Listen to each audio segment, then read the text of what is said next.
These shrub-looking things that you see here are some walnut trees that we had cut down, and we just wanted to record them, because later on we want to discuss some things concerning this particular palo. Sometimes you hear that when you bring down a palo or you take down a branch for a palo, you're taking the whole spirit. And we want to have a discussion about that, because in order for you to take the whole spirit of the palo, you have to take the whole root from under the ground in order to utilize it for a baton, utilize it for an inquisi, or what have you, whatever you're going to utilize it for. Because other than that, are you actually taking the spirit? And if you are, you're taking an aspect of the spirit or what? Because as you can see here, how it looks like a bush, right? Yet this is the walnut tree coming back to life. Or not coming back to life, it never died. It's just coming back from the root, it's coming back from the trunk, and look how amazing it is. Even these leaves of this tree right now, if you rub these leaves, your hands are going to start to turn black. If you put them in water, your hands are going to start turning black. If you use the machete, where later on we'll utilize this machete here just to cut down these leaves, and you will see that this machete will turn black when we cut these things down. But we want to have a long discussion about this. Thanks. Here we are a couple minutes later from the last video clip, and all those leaves on the ground are from these walnut stumps. Here you can see that it's stumps, it's not a tree, in terms of being like these juniper trees here with a single trunk. These are ones we cut down, and their life force continues to keep them sprouting new branches. This one here, we chopped off half of them. And one of the reasons we had brought these trees down in this particular bate here, where these Conucos are, is because they suppress the growth of other trees and other things that you might want to plant. Black walnut. And so it's very important. This black walnut is very, very important. It's very important in our spiritual practices as well, because it could be utilized in many different ways, which we're not going to discuss how you utilize it in either good or bad. But the tree itself is telling us its story here. You see on the machete, that black liquid, that's in every part of the walnut tree, from the walnut to the leaves to the woody material. Go to the oil on the stub. And we use it as a stain. We've used it as a stain for some of the woodwork in our house. We've used it as a stain for spiritual purposes in our manaso. And for inquisis. Yeah, to stain inquisis, to stain different semines that we've made. And it's an awesome stain, walnut. And people are always buying walnut stain, but this is the real homemade walnut stain. Is very simple. These are black walnut trees. The walnuts are edible. The wood is fantastic for carving. Beautiful, very friendly wood for the carver to work with. People use it for furniture, of course, flooring, what have you. Amazing tree. The fact is that this tree, only some other plants can happily live with it. And we always pay attention to what those plants are, but we also know that if we want to grow diversity of things around where these walnuts are, we have to cut them down. And so that's what we're doing here.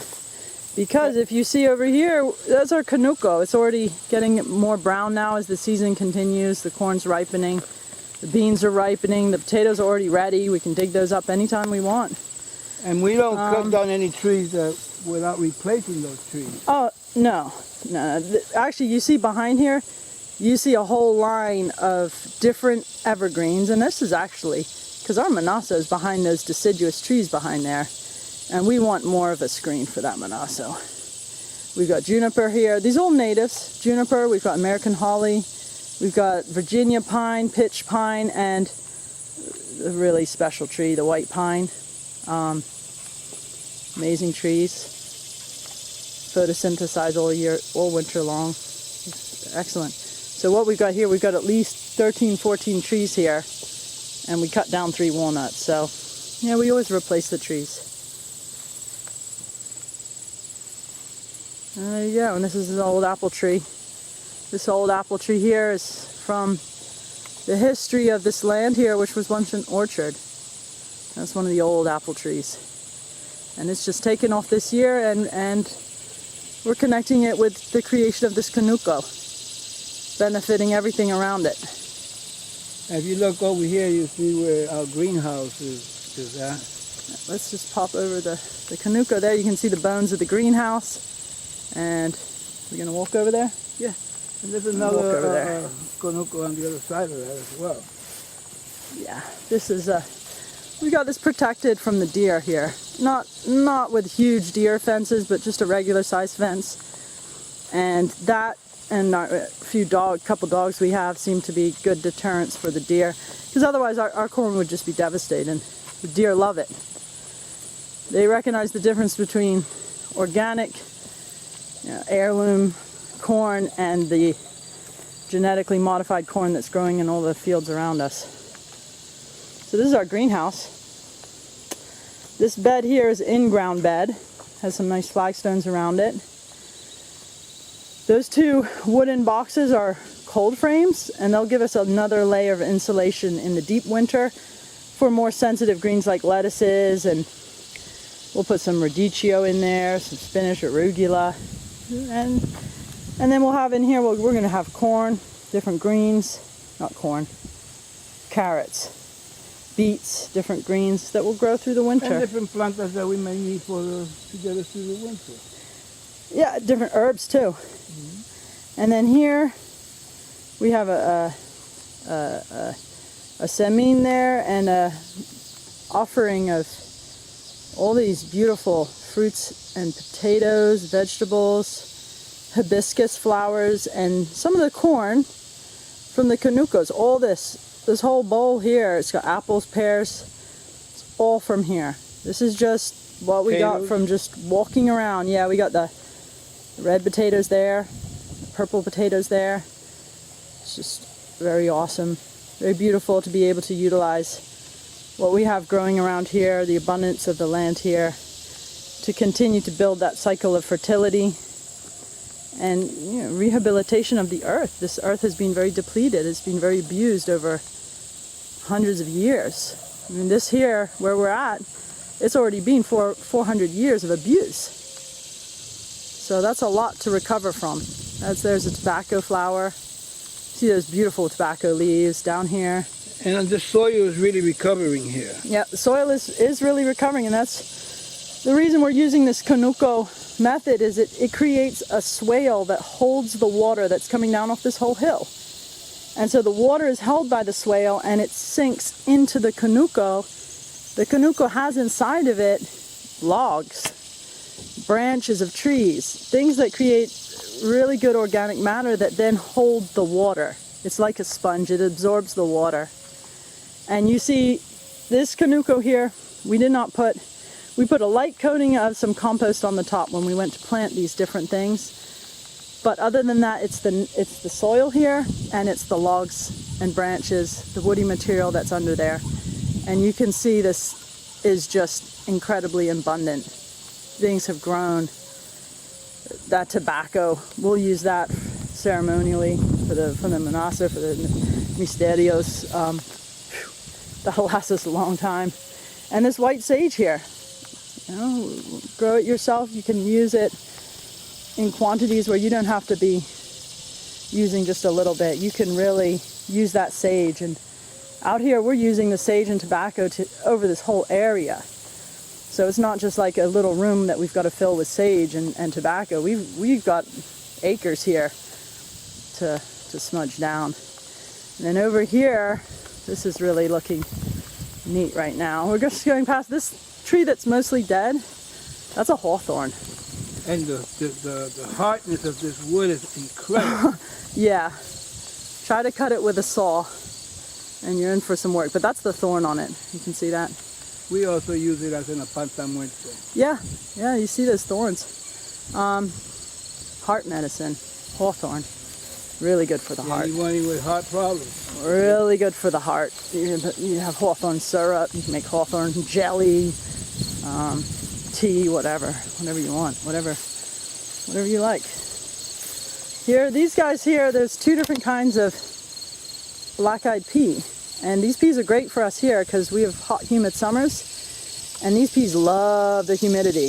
Those guys are a little slower to grow than these guys, or a little later to fruit, I should say. These ones are neat. The beans are purple.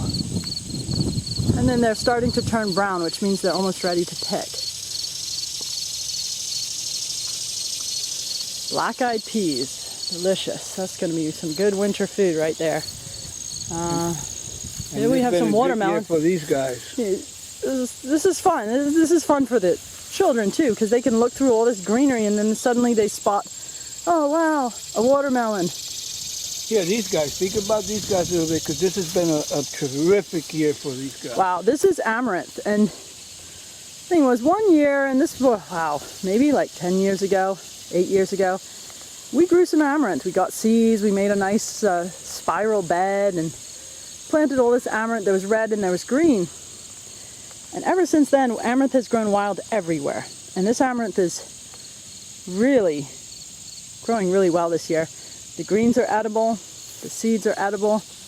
And it's power food. It's a power food, and also, you know, throw some mature seeds to the birds, the chickens. They're gonna love that. They're gonna love that. Pigeons. We got some pickling cucumbers here, which they're funny. They're yellow ones, so they look really pale, but they're picklers. So we're gonna pickle some of those at some point soon. And then we have over here, this the other cowpea, the other black-eyed peas. Black-eyed peas here. Then we have gourds growing here, and this is assorted gourds, so they're all different. We've got that white one, which we'll see what that grows into. We've got some orange ones here with all the warts. Come down here. We got some yellow ones down in here. Interesting.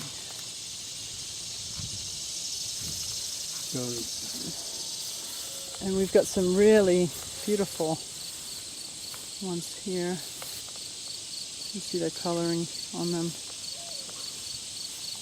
And they're only just starting to grow, so they're going to get a lot bigger.